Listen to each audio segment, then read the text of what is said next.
Many true crime cases fade out of our memory, no matter how horrific or disturbing they might be.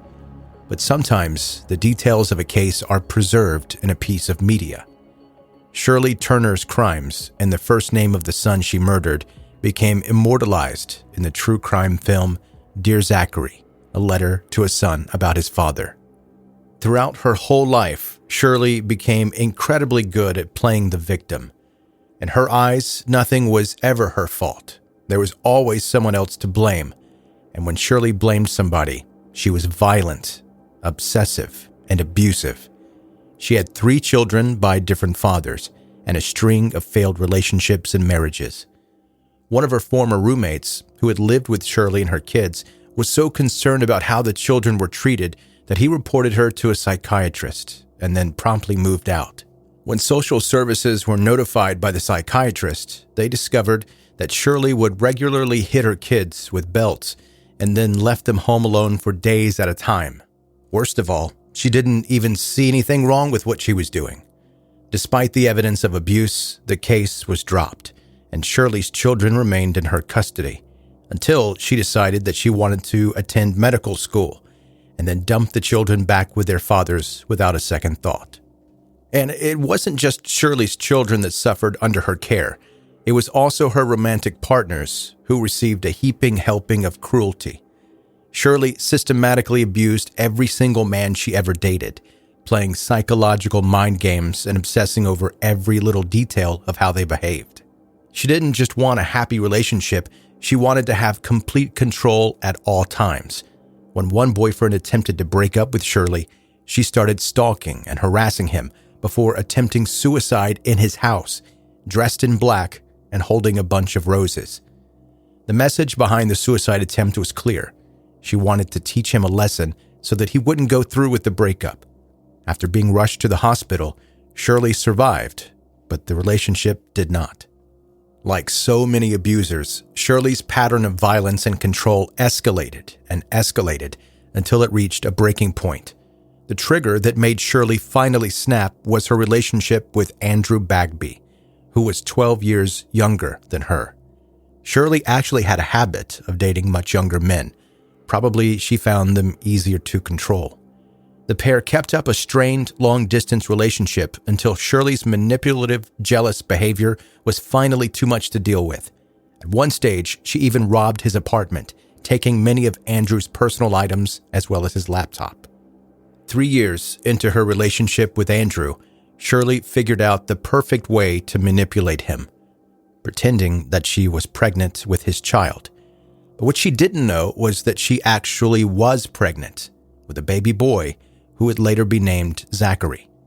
Andrew suspected that Shirley was faking the pregnancy, and when she finally admitted it, Andrew broke up with her. It was around this time, late 2001, that Shirley bought a gun. She started going to shooting lessons, seemingly passionate about handling the weapon correctly. But on the 5th of November, Shirley didn't show up for her shooting lessons or her job. Instead, she drove to Andrew's apartment, where she verbally harassed him until he agreed to meet her at a local park. As promised, Andrew arrived at Keystone State Park to talk to Shirley at around 8 p.m. that evening. The next day, his body was found laying next to his parked car. He had been shot 5 times. Identifying the murder weapon was made easy for investigators because Shirley's gun had a noticeable flaw. It often ejected bullets prematurely. A 6th ejected bullet was found close to Andrew's body, and law enforcement was on the hunt for Shirley Turner. Shirley abandoned her gun and drove to Canada, but she was followed, and by mid-December she was located and arrested. Instead of following the state of Iowa's request to extradite Shirley back to the United States, Justice Gail Welsh decided to keep Shirley in Canada with strict probation conditions and bail set at $75,000 Canadian dollars. It's likely that Shirley's pregnancy was a key factor in this decision, but nobody could have predicted how damning the choice would become. In July of 2002, Shirley gave birth to Zachary. Andrew's parents, David and Kate, were desperately worried about the well-being of their grandchild. They couldn't believe that the woman who had recently shot and killed their son in cold blood was now being allowed to raise his child. The Bagbys were granted shared custody of Zachary, but there were no legal processes in place to stop Shirley from harming him. Shirley quickly began dating another man and continued her pattern of severe psychological abuse, verbal harassment, and stalking. She never told her new boyfriend about the fact that she had murdered her last boyfriend, and when he found out, he broke things off quickly. After the breakup, Shirley called him hundreds of times to threaten him, but he never pressed charges. That breakup sent Shirley into another tailspin. She got her hands on large quantities of an anti-anxiety medication, lorazepam, and overdosed on it. She also mixed a toxic amount of the drug into a bottle of baby formula and fed it to Zachary.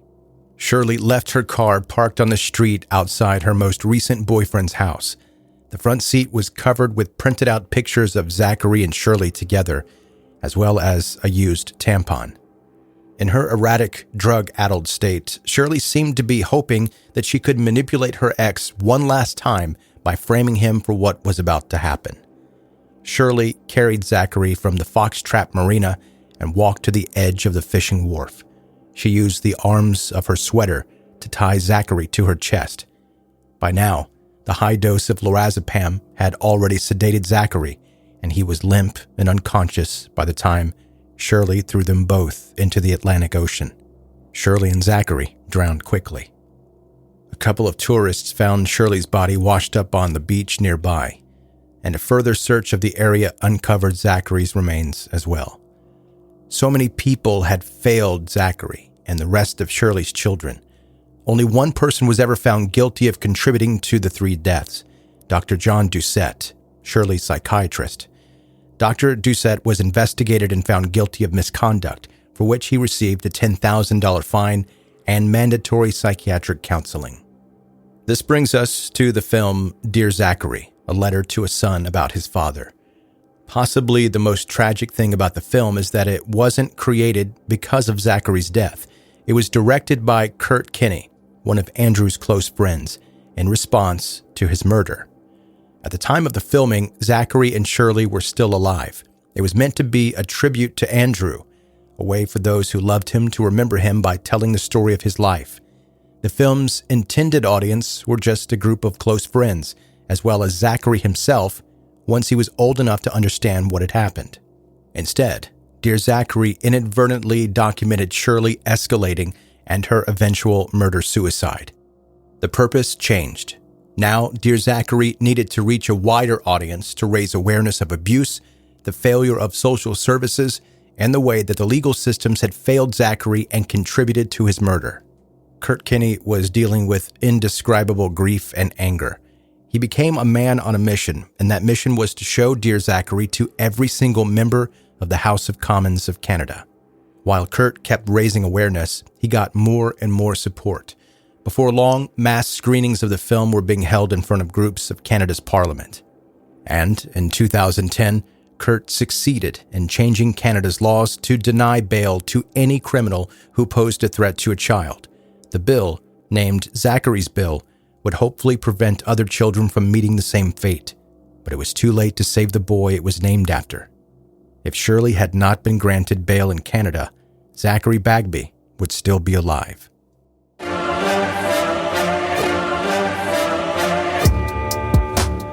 That is 10-Minute Murder for today.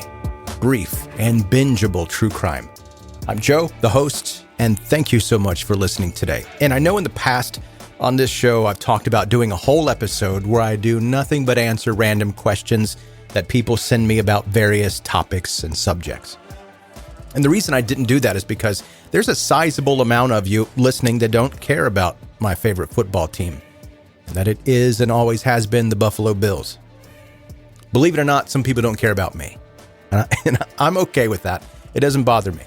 But I didn't want to, bog down the whole show flow with a whole episode about me. It seems self-serving. So I will periodically grab one or two questions that get emailed to me and answer them here during this part of the show. The part that people can skip if they want to. And this one that I'm going to talk about today, this one is a question from Amy in Texas. Hey, Joe, are you a millennial or a Gen X? And I'm just barely considered a Gen X. I'm right on the edge of it. But I fully grew up like I was just completely Gen X. I had a three-wheeler when I was in the 4th grade. A three-wheeler. That's like a four-wheeler, but with 3 wheels instead of 4. And you know why you don't really see those anymore? Because they were super dangerous and the government banned them. I nearly killed myself in that thing, but my parents bought me one, told me to wear a helmet and go at it. Have fun. I've also gone into gas stations by myself with a note from my mother and a check and bought cigarettes. It sounds unbelievable now, but that was the norm back in like the 80s. But I've jumped off a roof holding an umbrella because someone said, hey, I bet you can float if you do. I've seen, cartoons of Mary Poppins, I guess is where it came from. I did that multiple times. I don't know how I didn't break my ankles, but it doesn't work, in case you're wondering. You just fall just as fast with that umbrella. And that's how Gen X I am. If you have a question or you want to suggest an episode of 10 Minute Murder, you can do that, joe@10minutemurder.com. And if this is your first time listening to 10 Minute Murder, please subscribe now so that you can catch up on all the back episodes and never miss any of the new ones. Connect with me on social media. See the visuals of what we're talking about here in the podcast. And if you like this episode, please leave a rating and review on Apple or any place that's possible. Your positive feedback is very much appreciated. Go to 10minutemurder.com for all things 10 Minute Murder. Goodbye.